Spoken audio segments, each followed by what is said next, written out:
네, 오늘은 숫자로 보는 시장입니다. 오늘의 숫자는 1인데요. 이자 보상 배율 1, 약간은 낯선 이야기인 것 같습니다. 최근 들어서 코스피와 코스닥 아까도 말씀드렸다시피 조금은 다른 흐름이 이어지고 있는데 이 이자 보상 배율로 설명을 할 수 있다고요? 그렇습니다. 네. 결국은 코스닥 시장이 지금 약한 모습, 코스피와 상반된 흐름을 보이는 여러 가지 요인이 있지만 그 가운데서는 이제 본격적인 실적을 또 눈앞에 두고 있잖아요. 네, 맞습니다. 이 시간을 통해서도 계속 강조드리고 있지만 6월의 마지막 주간이 한 달도 마무리하지만 분기, 반기를 다 마무리하는 그러한 모습들입니다. 그렇기 때문에 조금은 낯설기도 하지만은 재무 비율에 있어서의 안정성을 나타내는 여러 가지 지표들 중에 우리가 뭐 부채 비율이라든가 네. 또는 뭐 유보율이라든가 이런 걸 많이 들어보셨을 거예요. 네. 근데 이제 이자 보상 배율이라는 것은 내가 돈을 벌어서 이자를 갚을 능력이 어떻게 되느냐. 네. 그것을 수치로 나타냈는데 1이라는 숫자라는 것은 여러 가지 면에서 의미가 있잖아요. 1이라는 것이 있어야만 2, 3, 4, 5가 될 수도 있고 1이 없으면 0으로 내려가거나 마이너스로 된단 그렇죠. 말이죠. 그런 측면에서 이 1을 기준으로 했을 때 영업이익이 어떻게 나오고 그런 것들이 또 이자를 갚을 수 있느냐 이런 부분인데 지금 FN 가이드에서 나타나는 공시한 1분기 기업들의 실적들을 중심으로 해서 봤더니 코스닥 상장사 1,100곳 중에서 절반 이상이 번 돈으로 이자를 못 갚는다. 아, 네. 그럼 결국은 1 이하라는 얘기고요. 네. 이 1 이하라는 기업들이 반 이상이 이렇게 이자 보상 배율 1 미만으로 나타나고 있다는 것은 그만큼 이 코스닥 기업들이 뭔가 영업하는 데 있어서 문제가 있는 게 아니냐. 네. 이런 측면으로 우리가 볼 수가 있다는 거죠. 뭐 다 아시겠습니다만 뭐 고금리, 금리도 곧 인하할 줄 알았는데 코로나 사태 당시 때 제로 금리에서 뭐 우리도 그렇고 미국이 5% 이상 금리를 계속 유지하고 있다는 것은 이건 대단한 거 아니겠습니까? 그렇죠. 그러한 부분들도 부담스럽고 결국은 또 이것이 가격으로 전가가 되면서 물가 부담, 인플레이션이 좀처럼 잡히지 않고 있는 이러한 문제들 거기에 이제 우리가 정상적인 흐름이라면은 뭐 1,200원 이하, 1,100원대 있어야 될 환율이 물론 수출 업체들 입장에서는 좋겠지만 내수를 하는 쪽이라든가 이런 쪽에서는 또 수입하는 업체들은 상당히 좀 부담스러운 그런 환율의 움직임들이란 말이죠. 우리가 흔히 얘기하는 이런 삼고 현상 속에서 영업이익은 급감을 하고 이자 비용은 급증을 해주는 네. 이러한 이러한 현상들이 나타나고 있는 게 아니냐 이렇게 말씀을 드리면서 아까 말씀드렸던 이자 보상 배율 1 미만인 코스닥 기업이 2021년 1분기에는 42.8%에 불과했는데 이번 2024년 1분기를 기준으로 했을 때 51.5%를 기록하고 있다는 거. 아무래도 이러한 흐름들이 계속 진행이 되면 될수록 한계 기업들이 속출하지 않을까라는 이런 우려감도 시장에는 팽배해 있다 이렇게 말씀드리겠습니다. 네, 코스닥에서 이자 보상 배율이 1 미만인 기업이 절반 이상이라는 겁니다. 이자 보상 배율의 정확한 의미가 어떤 것인지 전문가님과 함께 알아보도록 하겠습니다. 사실은 이제 여러분들이 한 가지 염두에 두셔야 될 게 1 미만이라고 해서 다 뭐 집으로 간다 이건 아니에요. 아, 그렇죠. 다만 내가 어떻게 돈을 벌어서 금융 비용을 지불할 수 있는 능력, 소위 말하는 채무 상환 능력을 척도하는 지표다라고 보시면 되는 거죠. 기업의 영업 네. 이익을 금융 비용으로 나눈 것으로 기업의 채무 상환 능력을 평가하는 지표다라고 보시면 되겠는데 3년 연속 1 미만인 잠재적 부실 상태가 지속이 될 경우에는 한국은행에서는 공식적으로 한계 기업이라고 분류를 합니다. 네. 잠깐 그림을 보시면서 어느 정도의 수치들이 나오고 있는지 비율을 한번 좀 보시도록 하겠는데요. 진하게 나와 있는 막대 그래프 저것이 이 코스닥만을 나타내고 있는 것이고 또 코스닥과 코스피 약간 고동색 비슷하게 여러분들이 보실 텐데요. 바로 저 흐름들이 코스피와 코스닥을 합쳐놓은 기업들입니다. 저걸 보시면은 2021년 1분기에 코스닥의 이장 보상 배율이 1 미만인 기업이 42.8%, 코스피와 코스닥을 합친 기업은 35.3%. 그런데요, 2023년 1분기부터 2024년 1분기까지, 그러니까 작년 1분기 그리고 또 올해 1분기를 비교해 보면 51.4%, 51.5%로 증가가 되고 있고요. 그리고 코스피, 코스닥 같은 경우 합친 경우에는 오히려 44%에서 43.8%로 감소되는 것을 우리가 이렇게 확인을 해줄 수가 있습니다. 이것을 수치로 좀 얘기를 하면요. 네. 이 올해 1분기 기준으로 했을 때 1,100곳의 영업이익이 1조 6,446억 원이었습니다. 근데 4년 만에 처음으로 이것도 2조 원 미만을 기록했다라는 거죠. 네. 이런 부분이 상당히 부담스럽다는 얘기고, 이 얘기는 결국 다시 바꿔 말하면 3년 전에 코스닥 기업의 1분기 기준 평균 26억 정도를 벌었는데 현재는 15억밖에 못 벌고 있다. 이렇게 급감을 했다라는 거. 이런 부분이 결국은 이자 보상 배율이 급격하게 낮아지게 만드는 이런 요인으로 나타나고 있다라고 보시면 되겠고, 반면에 이자 비용은 1조 1,345억 원으로 3년 만에 2.2배가 증가가 됐다라는 거. 뭐 저도 뭐 대출을 받으면서 이자도 내고 있습니다만은 네. 3년 전 이자와 지금 이자는 엄청 틀려요. 그렇죠? 그렇죠. 그러니까 그만큼 벌어야 된다는 얘기인데 벌지는 맞습니다. 못하고 버는 거는 제한적이고 이자 비용은 더 나가고 이렇게 되다 보니까 자연스럽게 이자 보상 배율이 낮아질 수밖에 없다. 이렇게 네. 볼 수가 있겠고, 주요 업종들 중에서는요. 아무래도 의료 장비 서비스 쪽이라든가 반도체 관련 장비, 전자 장비 이런 쪽들이 이 보상 배율이 1 미만인 그런 업종들이다라고 볼 수가 있겠는데, 여기서 한 가지 좀 의문점은 있습니다.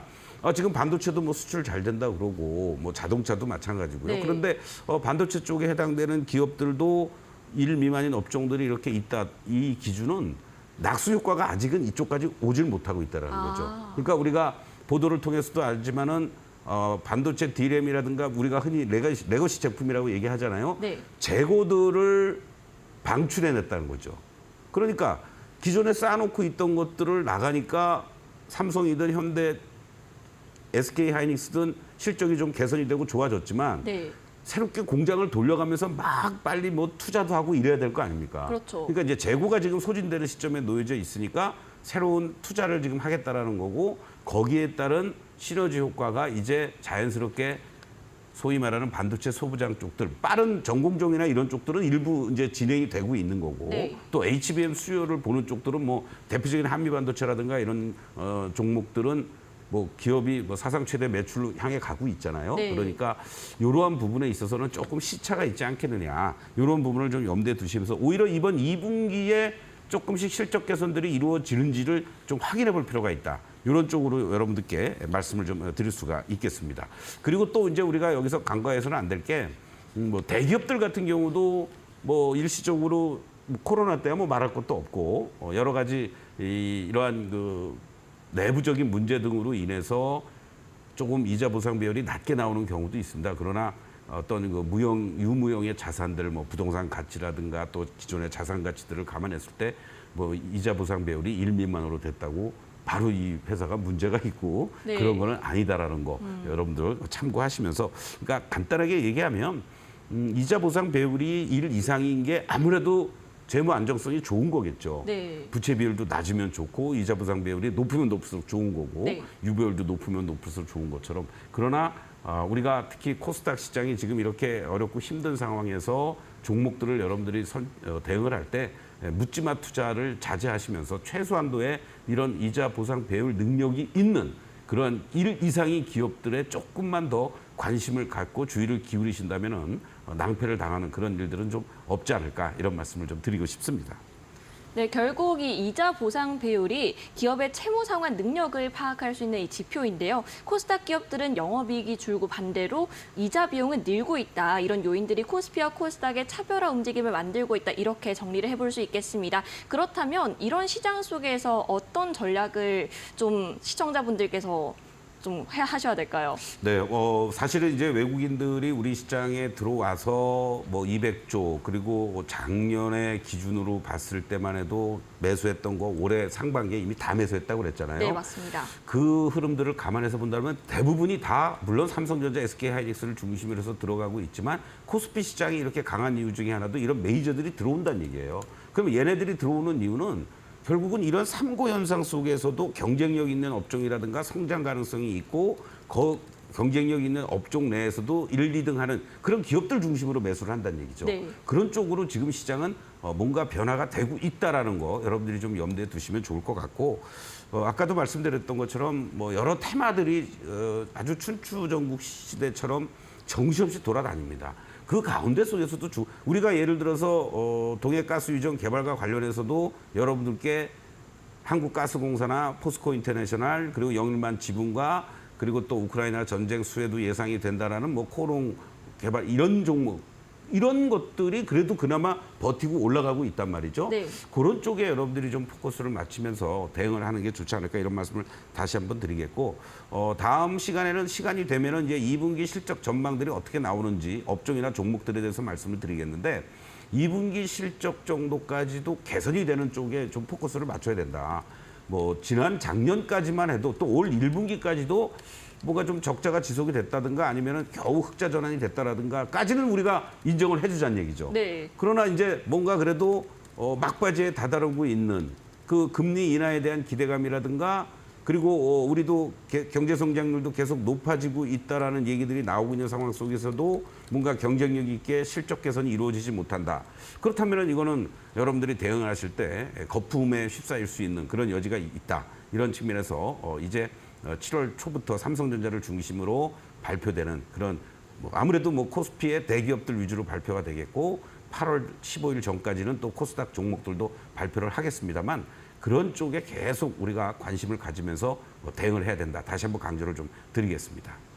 네, 2분기 실적 개선 기업 그리고 경쟁력이 있는 업종을 선별적으로 가져가실 필요가 있겠습니다. 2분기 실적 발표를 곧 앞두고 있는데요. 저희가 계속해서 짚어드릴 테니까요. 저희 마가무 투자 코칭과 앞으로도 함께해 주시기 바라겠습니다. 네, 그런데 이런 이자 보상 배율을 꼼꼼하게 짚어주셨는데요. 시청자분들께서 이 이자 보상 배율을 어디서 찾아볼 수 있을지 궁금하실 것 같아요. 어디서 알아볼까요? 아주 날카로운 질문을 해주셨어요. 네. 지금 시간이 좀 그래도 조금 될 것 같은데 네. 여러분들이 이제 우리가 뭐 예를 들어서 삼성전자를 투자를 한다. 그러면은 뭐 매직솔루션을 보시든 아니면 뭐 HTS를 보시든 다 하시지만 그런 가운데 속에서도 이제 실적이라든가 이런 거를 보시려면 이제 스냅샷을 들어가실 거예요. 여러분들이. 자, 이 스냅샷을 들어가시면 지금 화면을 한번 좀 보여주시길 바라겠습니다. 이거는 현재가 화면창에서 여러분들 클릭하시면 다 나오는 거죠. 이러한 이제 화면들이 나오고 그 옆에 보시면 기업 개요라든가 재무제표. 그러니까 요약된 내용들이 이 스냅샷은 나와 있습니다. 이렇게. 그런데 이 스냅샷만 보시면 여기에 이자 보상 비율이라든가 이런 건 없어요. 네. 다만 뭐 부채 비율이라든가 유보율이라든가 영업이익률 그리고 또 ROE 뭐 이런 것들이 나와 있죠. PER이라든가. 네. 그러면 이 우리가 지금 얘기하는 이자 보상 비율 소위 재무 안정성을 보기 위해서는 바로 재무 제표는 아까 이제 확산되는 거고 여기 재무 비율을 또 클릭하게 돼 있습니다. 이거는 모두가 다 공통점입니다, 여러분들. 뭐 어떠한 증권사의 HTS를 쓰시더라도 이거는 똑같이 스냅샷에서 이렇게 형성이 돼 있으니까 여기서 이제 이걸 삼성전자를 보시면 이 재무 비율에서 안정성 비율이 있습니다. 그리고 뭐 성장성 비율, 네. 뭐 영업이익 증가율이라든가 에비타 증가율이라든가 이런 게 있는데 지금 우리는 이자 보상 비율을 말씀을 드렸으니까 안정성 비율에서 보면 항목들이 유동 비율이라든가 당좌 비율, 부채 비율, 유보율, 순차입금 비율, 이자 보상 비율, 자기자본 비율 이렇게 있습니다. 바로 여기 이자 보상 비율을 보시면 삼성전자 같은 경우 2020년도에 61% 그리고 119%, 56%. 작년에 참 정말 뭐 적자에다가 여러 가지 장사를 못했다고 그랬잖아요. 삼성전자도 이자 보상 비율이 7.1 비율이었습니다. 근데 이제 올해는 1분기에 올해 2024년도 1분기에는 이제 다시 또 이자 보상 배율이 27.2로 올랐었죠. 바로 이렇게 이자 보상 배율이 분기에 내가 얼마나 잘 벌 수 있는지를 확인할 수 있는 지표다라고 보시면 되겠고 말이 나온 김에 얘는 잘 이제 개선되고 있는 애잖아요. 네. 현재 시점에서 참 아쉽게도 여러 가지 면에서 문제가 많이 있는 것 중에 하나가 지금 뭐 쿠팡부터 시작해서 공습하는 과정에서 많이 흔들리는 대표적인 기업이 이마트 같은 기업이잖아요. 네. 이마트 자주 가시나요? 네, 자주 갑니다. 이마트 갈 때마다 좀 썰렁한가요? 아니면 사람들이 많은가요? 근데 주말 말고는 사람들이 잘 없더라고요. 그렇죠. 요즘. 네. 근데 주로 쿠팡 사용 안 하시나요? 저희 안 사람도 쿠팡으로 다 하던데. 대부분 마켓컬리 다 아니면. 쿠팡으로 사는 것 같습니다. 네. 네. 아이들이 어리면은 몰라도. 근데 자, 이마트 같은 경우도 봅시다. 지금 뭐 다른 거 말고 이자 보상 비율만 이제 하는데 유동 비율 이렇게 쭉 있고 이자 보상 배율을 한번 보십시오. 네. 2020년부터 보면은 겨우 1을 넘겨요. 1.4, 1.5. 그리고 2022년도에는 0.4. 그런데 그럼 0.4라는 얘기는 뭐예요? 2022년도에 1 미만이라는 얘기잖아요. 그렇죠. 그러니까 돈 벌어서 이자 갚기도 급급하다는 얘기입니다. 아. 그렇죠? 그리고 작년에는 어떻게 됐습니까? 나오질 않아요. 네, 영업이익이 뭐 안 나왔다는 얘기지. 네. 그렇죠? 그리고 이제 올해 1분기 들어와서 0.4 정도 나오고 있습니다. 네. 그러니까 그렇다고 뭐 이마트가 뭐 오늘 내일 문 닫습니까? 그건 아니잖아요. 아니죠. 그러니까 이런 것도 여러분들이 좀 참고를 해 주신다면 그래도 영업이익이 없으면 이자 보상 비율을 평가할 수가 없잖아요, 여러분. 그렇죠. 예, 그렇기 때문에 하나의 요런 것도 내가 부채 상환 능력이 얼마나 되느냐, 그리고 얼마나 돈을 또 벌었느냐, 이런 것도 여러분들이 참고를 해주신다면 이렇게 이마트 같은 경우 유보율이 뭐 8,000%가 되고 있으니까 이런 회사가 갑자기 뭐 이상할 일은 아닌 거고 그만큼 순수하게 장사해서 돈을 버는 게 좀 힘들구나 이런 식으로 여러분들이 참고해 주시면 좋겠고 사실 우리가 대기업 이렇게 봤지만 뭐 코스닥에 뭐 막 급등하고 막 이런 종목들은 제가 여기서 이걸 보여드릴 수가 없어요. 네. 네, 이자 보상비율이 안 나오는 것도 무지 많습니다. 네. 그렇기 때문에 1 미만은 뭐 고사하고 네. 그러니까 어떤 특정한 종목을 제가 뭐 해코자 하는 그런 건 아니니까 그래서 상징적으로 여러분들이 이렇게 스냅샷에 들어가셔서 재무제표 그 옆에 있는 재무비율을 클릭하시면 이런 안정성 비율 중에 이자 보상 배율이라든가 또 성장성이라든가 수익성이라든가 이런 것들을 이렇게 여러분들이 보시면 좋다. 이 점을 다시 한번 강조를 드리겠습니다.